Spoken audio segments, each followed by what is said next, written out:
Hello folks, I'm Alex, this is Alex Unabridged, and this is my wrap up for June.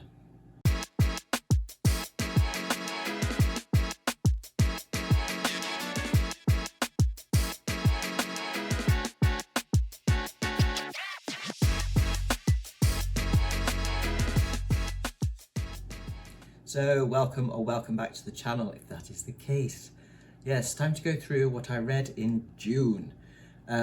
I'm going to try and do this as a bit of a rapid wrap-up and try and get through things reasonably quickly so that I'm not repeating myself, because I realise that I do a fair few reviews of kind of individual books for my science fiction project, and kind of joint reviews from authors that I'm reading, things like that, and I don't want to just be repeating myself constantly, so I'm going to try and get this out rapidly so you've just got a good idea at the end of each month of what I've got through. I read 7 books in June, although I did finish a couple just into July because I went away and I was a little bit behind.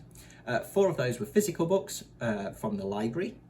1 was an ebook and 2 were audiobooks, and 4 of those 7 books had LGBTQIA plus themes or characters or what have you in them, which was my theme for the month. My theme for June was Pride month, so I was trying to read some stuff which was LGBTQIA plus authors or themes, characters, etc. I had 2 5-star reads for this month, which we'll get to in a minute, and nothing lower than a 3.5 star. So it was a very good month. So let's get straight into the books then. This is in the order in which I read them. So first up was To Be Taught If Fortunate by Becky Chambers. I gave this a 9 out of 10. This is one of the 5 stars. So what is this about? In the 22nd century, thanks to a breakthrough that allows humans to survive hostile environments, a group of explorers is sent to survey 4 distant worlds. We get this story through the eyes of Ariadne, as she and her crew sort of physically adapt to each new world and find both joy and trauma in their explorations of alien environments. They also grapple with the realization that they may return to an Earth that has moved on without them. So to preserve their memory and log what they're doing, Ariadne chronicles their journey in the hopes that they're not forgotten. This was a really thought-provoking, emotionally resonant novella that explores themes of self-discovery, identity, community, as well as bigger questions like what humanity should be focusing on when it comes to space exploration. Not colonization, but observation, things like that. It has plenty of queer characters in it, and it's got the fabulous, warm writing style that I've come to expect from Chambers, and a boatload of questions asked by her as well to ponder. So yeah, I really loved this one. Chambers is fantastic. If you want more information on that one, I've got a review out on that already, which I'll link to in the description. Next up then was The Death of Francis Bacon by Max Porter. This one I just found in the library. I'd gone in to pick some other stuff up that I'd got reserved and was browsing the shelves, and this one jumped out at me. And having read Lanny by Max Porter and having another couple of Max Porters on the shelf waiting to be read, I thought, oh yeah, we'll give this one a go then. This one I gave a 7 out of 10 to, and a 3.5 stars on Storygraph. This one's quite an odd one. This is kind of a literary translation of the 7 final pictures of Francis Bacon. And it's kind of a poetic interpretation of kind of the last workings of the artist's mind. It's dark, it's quite philosophical, it's kind of artistic explorations of sort of creativity, death. It's kind of a stream of consciousness narrative in a lot of ways. Got a mix of kind of historical and literary elements. It's got really creative wordplay from Porter, and it's a really interesting concept, this idea of translating pictures into kind of a very poetic prose, quite surreal in a lot of ways. But I think I would have got more out of it had I known more about Bacon as a man and as an artist, which is my bad. But it was enjoyable nonetheless, just looking at the actual sort of literary construct, the actual writing, the prose style, the wordplay, things like that. And I'll probably I think I'll return to that one and try it again when I've bettered my my knowledge, when I know a little bit more about Bacon himself and his work. But it was only I think it was about 76 pages, so it's not a long, difficult one to return to. Okay, then next up we went back to Becky Chambers. She was the author that I was kind of trying to read more of last month. And I went to The Long Way to a Small Angry Planet. I gave this one a 9 out of 10. This is another 5-star. And this is the first instalment of the Wayfarer series. And this sees a character called Rosemary Harper joining the rather eccentric crew of an aging tunnelling spaceship called the Wayfarer. And she's seeking some distance from her past. She has some secrets. However, the crew is offered a lucrative job to construct a wormhole to a very distant planet. And Rosemary and her kind of newfound family face unexpected perils and adventure in deep space. And that brings them closer together as they fight for their survival. This is another really warm, heartwarming story. It's very much about found family and friendship. It's funny. There is a lightheartedness to it. It's got some great adventure in it. It's quite emotional in parts. It's got some big ideas related to things like identity, politics, AI, sentient AI, things like that. But it's all handled in a very quiet, very easily accessible way, just as part of the plot. It's got a really diverse cast of really, really good characters. I really enjoyed the characters a lot in this. Various kind of alien species as well as humans. There is an absolute ton of queerness and sex positivity, things like that in it. It's really diverse and positive on all those fronts. It's just more joyous and engaging writing from my new favourite author. Becky Chambers has become my new favourite author, and I will be gobbling up the rest of her stuff as soon as I get a chance, basically.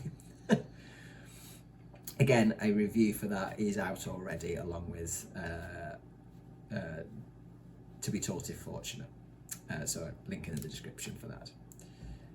Okie dokes then. Next up, I read 2001 A Space Odyssey by Arthur C. Clarke. This was the first in my reading for my science fiction project for the month. I ended up giving this an 8.5 out of 10. And that's a 4.5 stars on Storygraph. I think most people know the plot of this one now, right? So I won't go into that. And I do have a full review out already for this, so I'll keep my response very brief on this. This is really accessible, warm writing from Clarke that explores some huge ideas about humanity's place in the universe and our evolution, from the dawn of mankind to a sort of a technologically spacefaring race and beyond, as well as kind of the infinite possibilities of what else might be out there. And of course, the perils of an AI gone rogue, of course. Good old Hal. I really, really enjoyed this. It was, as I say, very accessible. Clarke eased me in very nicely with, kind of ramping up the hard science and the conceptual, surreal sort of ideas in a very manageable way for me. So yeah. I'm definitely a Clarke fan now, having read this one and Childhood's End. Full review is out for that already, so link in the description. So next up then, we've got Into the Drowning Deep by Mira Grant. This was a library book, and this was actually a recommendation from one of my viewers from a while ago. I'm very sorry, I do forget who recommended it, but if you're watching, thank you very much. This was great fun. I gave this one an 8 out of 10 and a 4-star on Storygraph. And in this we meet a crew of scientists who are setting off on a voyage to uncover the truth behind a lost ship, a ship called Atargatis. Lost 7 years prior to this voyage that we kind of join these scientists on. And yeah, they go out and they find some secrets in the depths of the Mariana Trench. Secrets that exact a somewhat deadly price. Basically, think a bit like Steve Alton's Meg, and I love that book. It's ridiculous. But yeah, think a bit like the Meg, but substitute prehistoric shark monster for mermaids, and also substitute kind of the somewhat questionable character development and misogyny from the Meg for some more well-rounded characters and a hugely diverse cast of characters as well. There's queer representation, neurodivergent representation, disability representation, all done pretty well in this. I really appreciated that. It's not as ridiculous or as trashy as Meg at all, but it is still pretty ridiculous. I mean, we're talking mermaids, for goodness sake, killer mermaids. It's highly enjoyable silliness though. It's horror mixed with science fiction, mixed with adventure, mixed with sort of a dark mystery. It's quite eerie in parts, quite unsettling, especially with the sort of, underwater submersible stuff, which I always find really claustrophobic and unsettling. Deep sea stuff, anything deep sea stuff I love because it is quite unsettling. All the unknown things that it might hold. It's got some good, dry, snarky humour as well. There is perhaps a little too much info dumping of some of the sort of scientific theories at some points, which affected the pace a little bit for me. It dragged a tiny bit in parts, but it's a minor criticism really, that. And it was just too long. I think it could have been cut down quite a bit, to be honest. But that didn't spoil the enjoyment for me. The ending, however, was quite abrupt. That's my only sort of major criticism, and that's a very personal one. There wasn't really any denouement at all to speak of, and that always niggles me a bit when things just kind of like end. There was also something that I want to ask you lot out there as well. There's kind of a strange convention in it, using parentheses for huge paragraphs of text. And I've never seen this before. So I just wondered whether anybody else has. It felt quite odd when I was reading it. It felt like it's quite a strange convention, and I'm not sure in some places why it was done. But yeah, it's something that I've not come across before. So do let me know in the comments below if you have, and if you kind of like, if it niggles you or bothers you, or if it feels odd to you, or whether it's something that you find, you see, here, there and everywhere, and there's a reason for it, etc. So yeah, let me know in the comments what you think about that one. So then next up is Solaris, which was the other classic science fiction book that I read as part of my science fiction project for June. This I gave an 8.5 out of 10 to, and a 4.5 star on Storygraph. So another very, very good one. And this follows psychologist Chris Kelvin as he arrives on a research station orbiting the planet Solaris to find one colleague dead and the other two there disturbed by strange visitors that they've been seeing. And these visitors are kind of physical incarnations, manifestations of people from their memories. And when Kelvin's long dead wife Harry appears to him, he's forced to confront kind of the traumas of his past, as well as some of the horrors of the present, all while trying to figure out what the appearance of these visitors actually means. Yeah, this is very contemplative, this book. It's packed with philosophical and psychological sort of ideas, explorations of humanity, mysteries of the universe, possibility or not of communication with connection to alien beings, entities. It's fantastically unsettling at times, somewhat melancholic as well, beautifully melancholic atmosphere at times, leans into horror sometimes as well. It's mind-melting science fiction at its best, I would say. Though it does have some difficult sections of some pretty hard science fiction that were a little much for my brain, but I found it best to let that those bits sort of flow over me and take what I could from them. Audiobook definitely helped with this for me. The majority of it though was absolutely excellent, and it has left me pondering quite a lot of stuff, a lot of questions.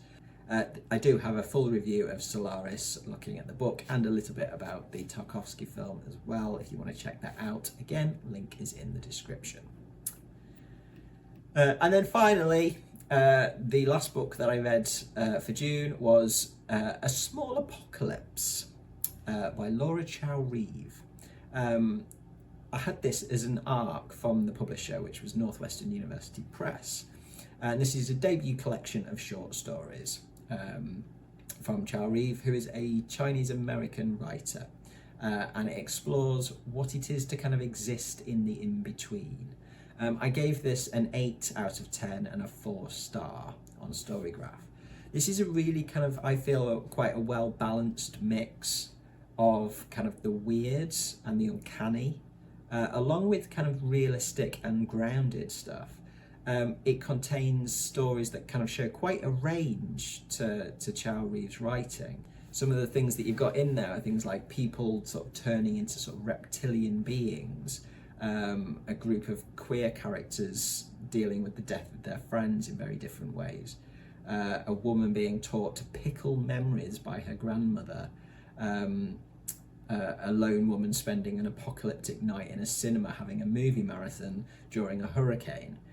Plus you've got flamingo deaths, gator attacks, dystopian dating protocols. It's a strange combination of stuff, but I think it works really well. And the stories are all connected through place. So Florida is a big feature here. So setting and atmosphere kind of works to connect as well. It's also got recurring sort of interconnected characters through some of the stories. And it's connected largely by its themes of identity, belonging, community. There's a ton of queer and biracial representation in these stories. And several characters in them use they, them pronouns, which is something that I personally just really appreciated. Chow-Reeve's prose is beautifully constructed in places, really beautifully constructed in places. It's poetic, but it's grounded at the same time. There's quite a lot of quite dry humour in there as well, which I really enjoyed. I'll definitely be watching out for more from her in the future for sure. I will have a full review of this one coming out on Friday, because I had it as an ARC. It's only fair that I give it a proper review to itself, so that will be out on Friday. So there we go, folks. That is my wrap up for everything that I read in June. Thank you very much for watching. As always, do let me know your thoughts in the comments if there's anything in there that you've read, that you've enjoyed or not, or anything that I've spoken about today that I've convinced you to give a go to. It's always good to hear from you. As I say, I will be back on Friday with my review for A Small Apocalypse, so I do hope you'll join me for that then. But from me, for now, that's ta-ra.